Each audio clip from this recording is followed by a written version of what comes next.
Air Traffic Controller, PAT-25, do you have the CRJ in sight? PAT-25, pass behind the CRJ. Presenter, at 8:47 p.m., an Army Black Hawk helicopter collided with a regional jet over the Potomac River near Reagan National Airport in Washington, D.C. The tragic crash claimed 67 lives.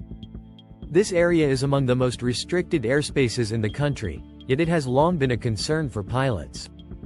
Retired Army officer Darrell Feller describes it as one of the most dangerous spots in the region. Here's what we know about why this airspace is so hazardous and what led to the crash. The flight rules around D.C. The airspace within a 33-mile radius of Washington, D.C., is designated as a special flight rules area. Pilots must obtain advanced clearance from the FAA to operate here, and aircraft are required to have altitude encoding transponders, among other safety measures. Within this zone lies a 17-mile flight restricted zone around Reagan National Airport, with even stricter regulations. Additionally, prohibited areas surround the White House, National Mall, and the Vice President's residence. Despite these restrictions, the airspace remains one of the busiest in the nation, with civilian, military, police, and government aircraft constantly in operation. To manage this congestion, D.C. has established helicopter corridors and altitude restrictions to enhance safety.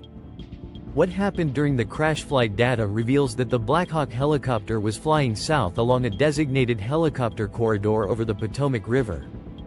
The pilots, described as experienced, were conducting a routine night training mission known as a check ride. Meanwhile, American Airlines Flight 5342 was approaching Reagan National from the north. Initially set to land on runway 1, the jet was instructed at approximately 8:42 p.m. to switch to runway 33, a shorter runway. Air Traffic Controller, can you take runway 33? Pilot, yes, we can do runway 33 for Bluestreak 5342. Air Traffic Controller, confirm runway 33. Runway 33 cleared to land. Presenter, while runway changes are not uncommon, this adjustment required the jet to make a sharp turn, crossing directly into the helicopter corridor. Pilots note that this maneuver can make the jet difficult for helicopters to spot, especially at low altitudes. Feller explains the challenge.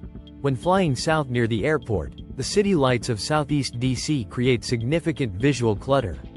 Low-flying aircraft can easily blend into the background, making them nearly invisible. Air traffic control staffing and altitude concerns. Questions have also arisen about air traffic control staffing that night and whether additional personnel could have prevented the tragedy. Altitude may have played a role as well. Helicopters in this corridor are required to fly below 200 feet, but flight data suggests the Black Hawk may have climbed above 300 feet as the jet descended from 400 feet. Investigators are still analyzing data from the aircraft's recording devices to confirm this. Feller emphasizes that altitude alone is unlikely to be the sole factor. A professional Army aviator wouldn't fly within 100 feet of a passenger jet. It's more likely the helicopter crew didn't see the jet at all. During a press briefing, Defense Secretary Pete Hegseth addressed the incident. "We are investigating an elevation issue at the DoD and Army level. Army SID and top-tier aviation assets are on the ground to determine the cause and ensure this never happens again. This is absolutely unacceptable." Following the crash, the FAA announced new restrictions on helicopter traffic in the area where the Black Hawk was operating.